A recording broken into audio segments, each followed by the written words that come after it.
Dear friends, आपका secondary examination का English का पेपर जो हुआ है 31 तारीख को, इसका आंसर देख रहे हैं हम। इसमें कंप्लीट सॉल्यूशन देखते हैं, सही तरीके से समझेंगे। और आप अगर इस चैनल पर पहले से बने थे और आपने यहाँ पे दिए गए स्टडी मटेरियल्स पढ़े थे, तो आपको जो है इस पेपर को करने में कोई परेशानी नहीं हुई होगी। तो चलिए स्टार्ट करते हैं पहले क्वेश्चन से। आप जब पेपर भेजते हैं तो पेपर साफ भेजें। ये स्टूडेंट ने जिसने भी भेजा है, ये पेपर भी साफ नहीं भेजा है। पेपर साफ होने का मतलब है कि आपको एक एक अक्षर स्पष्ट दिखाई दे। तो यहाँ पर जो है कभी कभी जो है पेपर खींचने, फोटो जब खींचते हो तो बाहर की रोशनी में खींचो, आप अंधेरे में खींचते हो, कमरे में खींचते हो, वो दिक्कत करती है। तो यहाँ पे जो पहला रीडिंग सेक्शन है, इसमें से एक पैसेज आया हुआ है और इस पैसेज को पढ़ने के बाद में जो है आपको आंसर्स देने हैं। तो यहाँ पर जो पैसेज दिया गया है, इस पैसेज को सभी ने पढ़ा होगा और इसके आंसर्स भी मेरे हिसाब से सभी ने सही दिए होंगे। पहला जो क्वेश्चन पूछा गया है उसकी बात करते हैं। Which empire is mentioned in the poem, इस पैसेज।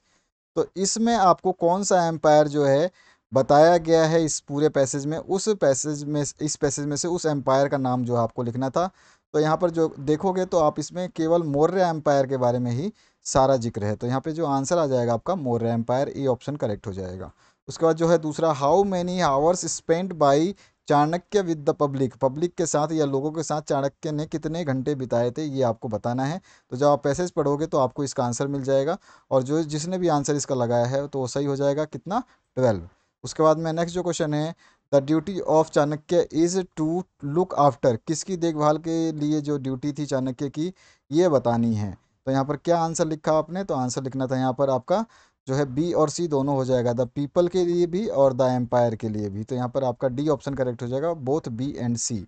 उसके बाद जो नेक्स्ट है, write the answers of the following questions. तो इन क्वेश्चंस के आपको आंसर्स लिखने हैं पैसेज में से। तो who looted the people in the village, तो सभी को पता है रॉबर्स। तो यहाँ पे जो है आंसर क्या आ जाएगा, रॉबर्स। चाहे तो आप पूरे सेंटेंस वाइज भी लिख सकते हो।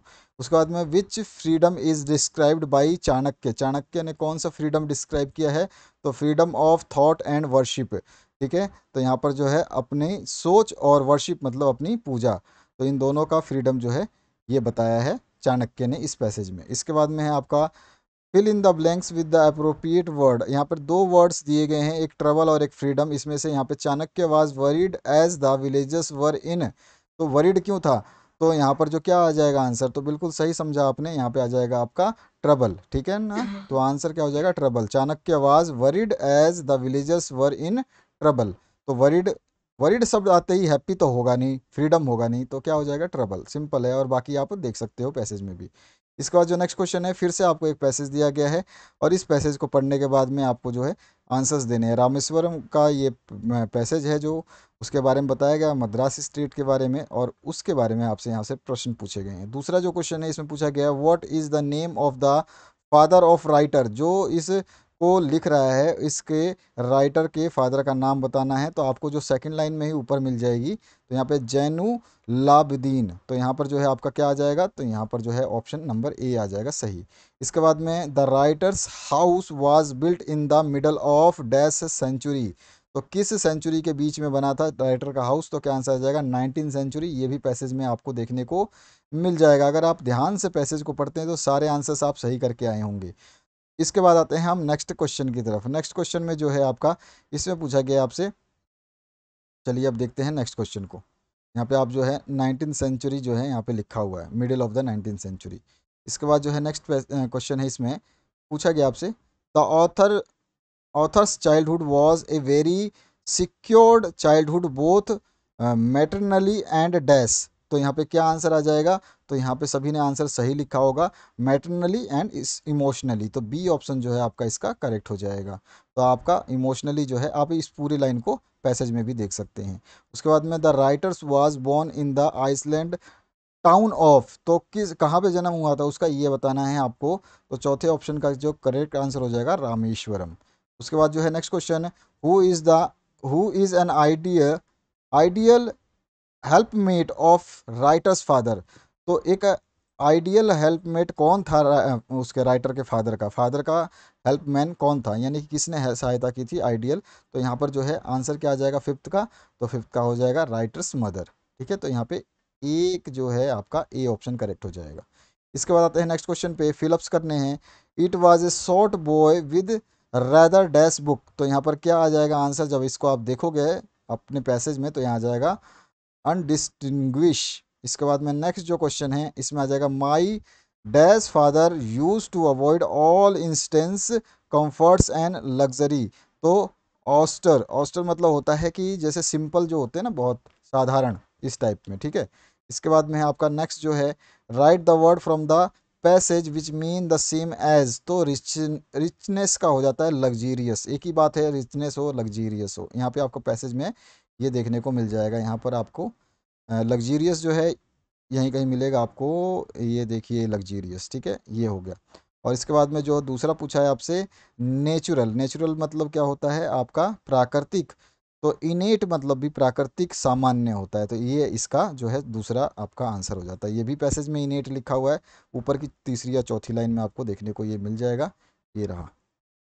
इसके बाद में आते हैं नेक्स्ट क्वेश्चन की तरफ। नेक्स्ट जो है पार्ट आपका ग्रामर सेक्शन से, तो यहाँ ग्रामर सेक्शन में A after I dash read the newspaper I clean the room. तो यहाँ पर चार ऑप्शंस हैं, इसमें आपका रीड का कौन सा वर्ब फॉर्म आएगा ये आपको बताना है। तो यहाँ पे जो है आंसर कौन सा आ जाएगा आपके हिसाब से, तो यहाँ पर जो राइट आंसर आ जाएगा हैड रीड। तो आप क्या भरोगे, after I had read the newspaper I clean the room. तो यहाँ पे बी ऑप्शन जो है आपका करेक्ट हो जाएगा। उसके बाद जो नेक्स्ट क्वेश्चन है I dash meet my friend yesterday. तो यहाँ पे मीट का कौन सा सही भरेगा, तो मीट का आपका हो जाएगा मैट, ठीक है। इसके बाद में नेक्स्ट जो क्वेश्चन है इसमें पूछा गया है I dash study in the school since last 2 years। तो यहाँ पर सिंस की बात आ रही है, तो सिंस के साथ में क्या यूज़ करोगे आपको अच्छी तरह से पता है, हैव बीन स्टडीइंग। यहाँ पे सी ऑप्शन जो है आपका करेक्ट हो जाएगा। और इसके बाद में I usually take breakfast at 8 AM, 8 बजे लेता हूँ यूजुअली, नॉर्मली। तो यहाँ पे क्या हो जाएगा, तो टेक आ जाएगा, टेकन आएगा, क्या आएगा, तो सेम वर्ड रह जाएगा। यूजुअली है जो रेगुलर वर्क होता है उसमें सेम आपका रहता है, तो यहाँ पे टेक आ जाएगा। तो इस तरह से आपका इसका ए ऑप्शन हो जाएगा। अब आते हैं नेक्स्ट क्वेश्चन की तरफ। Change the following sentence into indirect speech. तो Naresh said to me I don't believe you. तो यहाँ पे क्या क्या आ जाएगा, तो Naresh told me that he didn't believe me. इसके बाद में दूसरा है my father, sorry, my friend said to me did you see the snake. तो my friend said to me did you see the snake. तो यहाँ पे क्या हो जाएगा, माई फ्रेंड सेड की जगह क्या हो जाएगा आस्क्ड मी इफ आई वो सॉ द स्नैक। सी का क्या हो जाएगा सॉ। तो यहाँ पर जो है आपका ये आंसर बनने वाला था, my friend ask me if I saw the snake. इसके बाद जो है आपका नेक्स्ट कंबाइन वाला सेंटेंस बहुत इजी दिया गया है।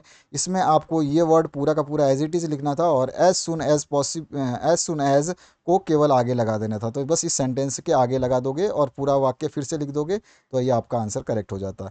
इसी तरह से दूसरा वाला भी बहुत ईजी था, सो दैट वाला। तो इसमें आपको फुल स्टॉप वाला पहले लिखना था, उसके बाद में सो दैट लगा देना था और फिर उसके बाद में अगला वाला जो पैराग्राफ है या लाइन है इसको लिख देनी थी। तो यहाँ पे क्या आ जाता, as soon as Archit saw his mother he ran to touch her feet. और इसके बाद में यहाँ पे क्या आ जाता, you should come in inform so that you may join the parade. तो यहाँ पर जो है बिल्कुल सही, मतलब इसमें कुछ चेंज नहीं करना था, सीधी सीधी बात है, एक में आगे लगाना था और एक में बीच में लगा देना था। इसके बाद नेक्स्ट जो क्वेश्चन है यहाँ पे पूछे change the following sentence into passive voice. तो है the people cut the tree without thinking. तो यहाँ पे क्या आ जाएगा, तो यहाँ पे शुरू करेंगे हम द ट्रीज से, the trees are cut by the people without thinking. उसके बाद जो है आपका he ask me to go and sit on the back bench. उसने मुझसे पूछा और बोला कि जाओ पीछे वाली बेंच पे बैठो। तो I was asked by him, उसके द्वारा मैं पूछा गया to go and sit on the back bench. तो यहाँ पर जो है आपका आंसर ये आ जाएगा, I was asked by him to go and sit on the back bench. बहुत ध्यान से आपको ये करना था, इसमें थोड़ा सा आपका कन्फ्यूजन हो सकता था। इसके बाद जो है next question, frame the question to get the answer. तो यहाँ पे आंसर लिखा हुआ है आई रिस्पेक्ट माई पेरेंट्स। तो मैं अपने पेरेंट्स मतलब परिवार या फिर कह सकते हैं अपनी माता पिता के सम्मान करता हूँ या आदर करता हूँ। तो यहाँ पे क्या हो जाएगा, क्वेश्चन क्या बनेगा, तुम किसका सम्मान या रिस्पेक्ट करते हो। तो हुम डू यू रिस्पेक्ट, यू आ रहा है तो इसीलिए डू आ जाएगा, अगर आई यहाँ पे ही आता तो यहाँ पे डज हो जाता। तो ये हुम डू यू रिस्पेक्ट। उसके बाद जो नेक्स्ट क्वेश्चन है there is a school in the street, तो इसको क्वेश्चन टैग से यूज़ करना है हमें। तो यहाँ पे आ जाएगा क्या, there is a school in the street comma isn't there, क्या वो वहाँ नहीं है, क्या वो वहाँ नहीं है। इस तरह से आपका ये जो टैग बन जाएगा। तो यहाँ पे क्या बोला, there is a school in the street, गली में स्कूल है, क्या वो वहाँ नहीं है। तो यहाँ पर इजंट देयर, क्या वहाँ नहीं है, या फिर हम बोल सकते हैं क्या वहाँ नहीं है।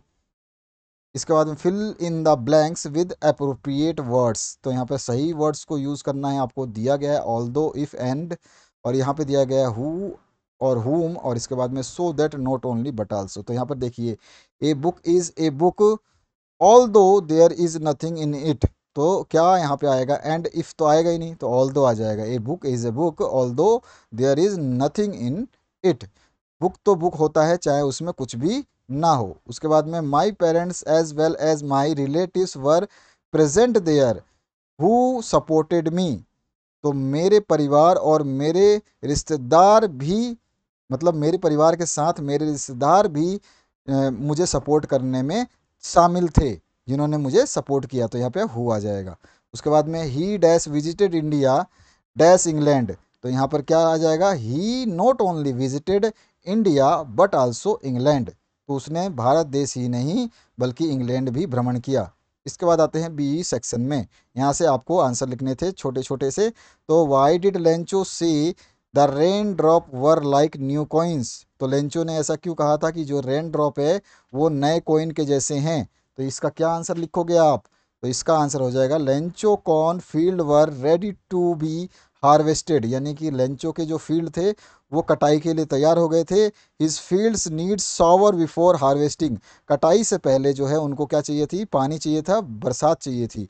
ही would be able to earn a good amount of money by selling the harvest, और इसके इस कटाई के द्वारा जो है, इस फसल के द्वारा जो है वो अच्छा पैसे कमा सकता था। Thus the rain drops looked like new coins to him, इसीलिए जो है बरसात जो है या बरसात की बूंदें जो है उसको एक न्यू कॉइन यानी कि नया पैसे जैसा अनुभव हो रही थी। इसके बाद में है आपको इसी तरह का आंसर लिखना था, ज़रूरी नहीं है कि पूरी लाइन ऐसी लिखो, इससे मिलता जुलता आपको समझाना था एग्जामिनर को, आपका आंसर में पूरे 2 नंबर मिल जाते।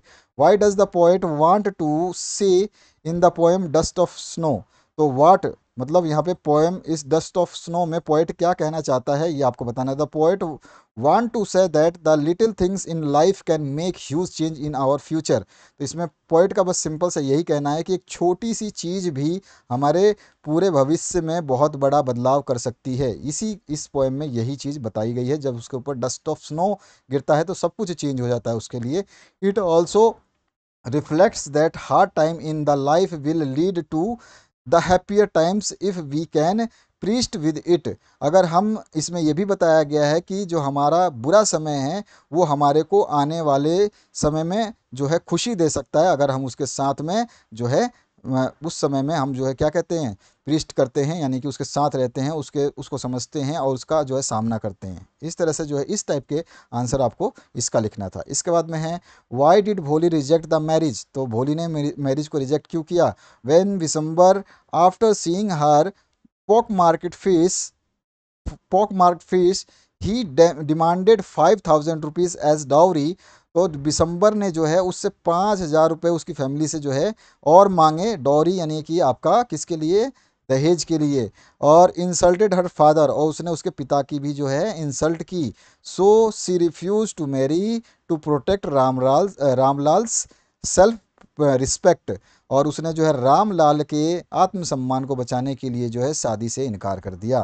तो इस तरह का थोड़ा सा आपको लिखना था, या अगर आप लिख सकते हो, अगर आपने आधा भी लिखा होगा कि उसने इतने रुपए मांगे थे, 5,000 रुपये मांगे थे डॉरी में, तो भी आपका आंसर सही होगा, घबराने की ज़रूरत नहीं है। सेम टू सेम लिखना ज़रूरी नहीं था, मैं जो आपको बता रहा हूँ उसको बस ध्यान रखो। इसके बाद है how did ma'am Loisel respect replace the necklace, तो लूजल ने जो है नेकलेस कैसे रिप्लेस किया। तो Mrs and ma'am Loisels replace the necklace by buying a new one, उन्होंने जो नेकलेस को एक नया नेकलेस खरीद के पुराने वाले को बदला विद द सेम डिज़ाइन, उसी डिज़ाइन वाले हार से, नेकलेस से। The new necklace costed them 36 francs, उन 36,000 फेंसेज, तो जो नया नेकलेस उन्होंने जो लिया बदला वो उनको 36,000 फेंस का पड़ा या फैन का पड़ा। और they had only about half of money, उनके पास केवल आधे ही पैसे थे। Mr Loisel borrowed rest of the money from usurers, तो यहाँ पर जो है लोजेल ने जो है साहूकार या देनदार से जो है बाकी पैसे अरेंज किए। इस तरह से जो है उसने अपना नेकलेस को रिप्लेस किया। आप इन वर्ड्स को थोड़ा ऊपर नीचे घुमा करके कैसे भी लिख सकते थे, मीनिंग सही निकलना चाहिए था, आंसर आपका करेक्ट माना जाता।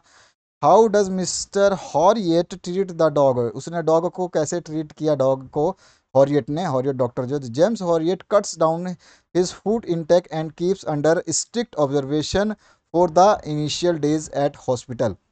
तो डॉक्टर हॉरियट हैरियट ने क्या करा, उसका जो दैनिक जो वो खाता था ना उसमें कट डाउन कर दिया, फूड जो वो खाता था उसमें कट कर दिया कि कितना खाना है और कैसे खाना है, उसका मतलब उसने देखा। और उसके अलावा जो है उसने स्ट्रिक्ट ऑब्जर्वेशन रखा, उसके ऊपर पूरी तरह से जो है स्ट्रिक्टनेस यानी कि कहते हैं ना अनुशासन में रखा। और he regularly increases Tricki's food and sets him free for physical activities to improve his health. और जो है उसका उसने टिकी फूड को जो है सेट किया और फिजिकल एक्टिविटीज़ भी सेट किए, तो उसका जो है हेल्थ इम्प्रूव हो गया। तो इस तरह से जो है आप लिख सकते थे और भी अपनी लाइनें जोड़ सकते थे, चाहे तो चेंज भी कर सकते थे। इसके बाद आता है नेक्स्ट, आपका फिर से एक पैसेज है, इस पैसेज को रीड करना है। तो इसमें आपका कोर्ज वाला जो है पैसेज है और ये जो कर्नाटका में जो है आपका इसके ऊपर। तो पहला पैसेज में क्वेश्चन पूछा गया, which season attracts the tourist to gorge. तो यहाँ पे कोर्ज के में जो है कौन सा सीजन में जो टूरिस्ट को आकर्षित करता है। तो यहाँ पर जो आप लास्ट लाइन देखोगे, the season of joy commences from, यानी कि सीजन ऑफ जॉय लिख दोगे आप, सिंपल सा बात है। या फिर यहाँ पे मैंने जो है पूरा नहीं लिखा, तो यहाँ पे आप लिख देना the season of joy from September to March attracts the tourist to Coorg, ठीक है। तो इस तरह से लिख दोगे, दोबारा बोलूँ, द सीजन ऑफ जॉय, यहाँ पे लिखा हुआ ना the season of joy from September to March attracts the tourist to Coorg, बस इतना लिखना था, यहाँ पे लिखा हुआ है। बस इसमें एक चीज़ द के बाद में, द के बाद में सॉरी द सीजन के बाद में यहाँ पे ऑफ जॉय लिखना मत भूलना। यहाँ पे अगर आपने ऑफ जॉय नहीं लिखा है तो भी कोई दिक्कत नहीं है, आंसर आपको, अगर आपने सेप्टेम्बर टू मार्च लिखा है तो भी आपको नंबर मिल जाने हैं। उसके बाद में वेयर इज़ कोर्स सिचुएटेड, तो कोर्ज कहाँ पे था ये बताना है। यहाँ पे स्टार्टिंग में ही आपको डिस्ट्रिक्ट कर्नाटक में था, तो हम लिख सकते हैं Coorg is smallest district of Karnataka, it is situated in the midway between Mysore and Mangalore. ये कहाँ था, मैसूर और मैंगलोर के मिडवे में। यहाँ पर जो है आप देख सकते हो, और जब आप इसको पैसेज को पढ़ा होगा, इस चैप्टर को पढ़ा होगा तो भी आपको याद होगा, तो ये आपको लिख देना था इसका आंसर। इसके बाद में है आपका नेक्स्ट पैसेज, फिर से यहाँ पर जो है इस पैसेज को पढ़ने के बाद में आपको आंसर देना था, which century was called the era of book. तो इसमें लिखा हुआ है बिल्कुल साफ साफ, the 10th century was often called the era of book. तो यहाँ पर जो है द 10 वही लाइन सेम लिख दोगे, कोई टेंशन नहीं है, पूरे नंबर मिल जाएंगे। और what did the book do and right about the strange thing. तो बुक क्या करती है और इसके बारे में क्या एक अजीब बात है वो आपको लिखना है। तो books taught people how to, when to, कैसे, कब, कहाँ और क्यों करना है। बुक जो है ये सब सिखाती है, कैसे कब कहाँ और क्यों करना है। यहाँ पे आपको पूरा का पूरा जो है ये लाइन मिल जाएगी, बुक्स टॉट पीपल, ये रहा पूरा का पूरा, ठीक है, ये वाला। और फिर इसके बाद में लास्ट लाइन में लिखा है यहाँ पे जो है आप देखोगे, strange thing a book ever did was save the अर्थ। इसमें स्ट्रेंज यानी कि आपका जो है बिल्कुल अलग बात ये है कि आश्चर्य वाली बात ये है कि क्या एक किताब भी धरती को बचा सकती है। तो ये चीज़ आपको लाइन जो है, the strangest thing a book ever ever did was to save the earth, क्या बचाया था, ये एक स्ट्रेंज थिंग थी। तो इस तरह से आपको ये आंसर को लिखना था, बहुत तरीके से सावधानी से लिखना है ताकि आपको पूरे 2 नंबर मिल सकें। अगला जो है आपका फिर से एक छोटा सा पैसेज है, इसमें आपको पूछा गया where are the trees in the poem. तो पोएम में ट्रीज कहाँ हैं, तो the trees inside are moving out into the forest in the poem, पहली लाइन में ही आपका लिखा हुआ है, इसी को आपको सही करके लिख देना था। उसके बाद में नेक्स्ट है, how can you say that forest was empty according to the poem. इस पोएम के हिसाब से यहाँ पर पहले ही लिखा हुआ है कि एम्प्टी क्यों है, where no birds can sit, no insect inside, no sun bury in feets in shadow. तो यही चीज़ according to the poem the forest was empty because there were no bird can sit, no insect can hide, no sun bury its feets in the shadow. तो इस तरह से जो है आप आंसर इसका लिख दोगे इसी में से। इससे मिलता जुलता भी आपने थोड़ा बहुत घुमा फिरा के लिखा है तो भी आंसर सही माना जाएगा, घबराने वाली बात नहीं है, लिखा होना चाहिए और सही मायने में लिखना होना चाहिए। यहाँ पर फिर से एक आपका स्टैंजा है, यहाँ पे एक छोटा सा छंद दिया गया है, इस छंद को आपको पढ़ना है और उसके बाद में जो है आपको आंसर्स देने हैं। तो यहाँ पे पूछा गया why does poet want to live with animals, तो एनिमल्स के साथ पोएट जो है क्यों रहना चाहता है, तो the animals are placid and self contained, जो है उनमें धैर्य होता है, सेल्फ कंटेन्ड होते हैं, they are satisfied with their lot and never complain about it, और जो उनको मिलता है वो उससे खुश रहते हैं और उसके बारे में कोई भी शिकायत नहीं करते हैं। So he wishes to live with the animal because he like them, इसीलिए वो जो है उनको पसंद करता था और उनके साथ रहना चाहता था। तो इस तरह से जो है इस आंसर को आप लिख सकते थे, इससे मिलता जुलता लिख सकते थे। इसके बाद में है what do the animal not do for their condition, तो यहाँ पर जो है एनिमल डू नॉट, यहाँ पे लिख आप देखोगे they do not sweet and wine about their condition, वो अपने कंडीशन है, अपनी जो भी स्थिति है उसके बारे में आपसे जो है क्या नहीं करते, शिकायत नहीं करते, कोई खेद वगैरह कुछ भी व्यक्त नहीं करते। बस ये लाइन आपको लिख देनी थी तो आपको पूरे नंबर मिल जाते इसी में से। इसके बाद जो है आपका next section C, section C में जो ये प्रश्न आप देख रहे हैं what was the fourth thing to make the young seagull successful fly, ये मैंने क्वेश्चंस करवाए हुए हैं।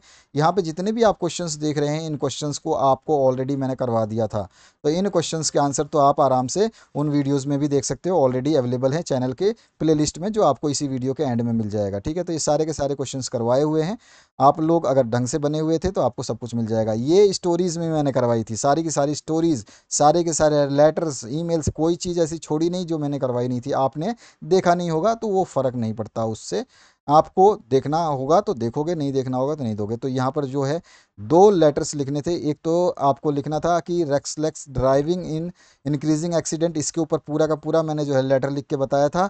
ठीक है, बहुत आप जा करके अभी भी चैनल पे देख सकते हो, मेन स्क्रीन पे ही इसका पूरा का पूरा ये लिखा होगा। उसके बाद में ईमेल लिखना था, तो ये भी मैंने जो है ईमेल लिख के बताया था, ऐसा नहीं है कि मैंने नहीं बताया था। अगर आप को थोड़ा बहुत भी नॉलेज है कि प्लेलिस्ट कैसे देखी जाती है तो उस प्लेलिस्ट में जा करके देख सकते हो, आपको सीधा सीधा दिखाई देगा, वीडियो खोलने की जरूरत नहीं है, बाहर ही दिखाई देगा, जो थंबनेल होता है उसी के ऊपर ये लिखा हुआ है। उसके बाद में ये स्टोरीज़ भी बताई थी मैंने, अगर आप इन स्टोरीज़ को देखा होगा तो स्टोरी भी बताई थी। कोई एक स्टोरी करनी थी, मैंने ओल्ड फार्मर वाला जो है 4 सन्स वाला बता दिया था, हेयर टोरटॉइज वाला नहीं बताया था, इसकी जगह मैंने थ्रस्टी को रोक रहा था और इसकी ये वाला सेम टू सेम बताया था, लेकिन आपने पढ़ा होगा तो आपने किया होगा। इसके बाद में जो है यहाँ पर है आपका पैराग्राफ राइटिंग करनी है, तो पैराग्राफ भी आपको दोनों में से कोई एक करना है। तो एक तो है आपका होली के ऊपर, तो ये आप होली के ऊपर लिख सकते थे, और दूसरा है जो आपका ये बर्थडे के ऊपर, ये बर्थडे के ऊपर आप लिख सकते थे। तो आपकी मर्जी है किसके ऊपर, मैंने बर्थडे के ऊपर करवाया हुआ है, होली के ऊपर नहीं करवाया था, तो होली के ऊपर आप अपनी मर्जी से कर सकते थे, बर्थडे का मैंने करवा दिया था। तो ऐसा कोई चीज़ नहीं है जो मैंने ना करवाया हो, बस देरी थी आपके विजिट करके चैनल पे पढ़ने की, जो कि आपने शायद ही किया हो। तो आशा करता हूँ इस वीडियो को आपने लाइक करके शेयर कर दिया होगा, और इस चैनल पर अगर आप अभी भी नहीं बने हुए तो बन जाइए, क्योंकि आपके आने वाले समय में आपके नेक्स्ट क्लास के लिए भी तैयारी कराई जाएगी और पूर्ण रूप से तैयारी कराई जाएगी। तो आशा करता हूँ इस वीडियो को शेयर करना ना भूलेंगे और लाइक करके चैनल को सब्सक्राइब करके बेल आइकन क्लिक कर लेंगे। Thank you very much, have a good day.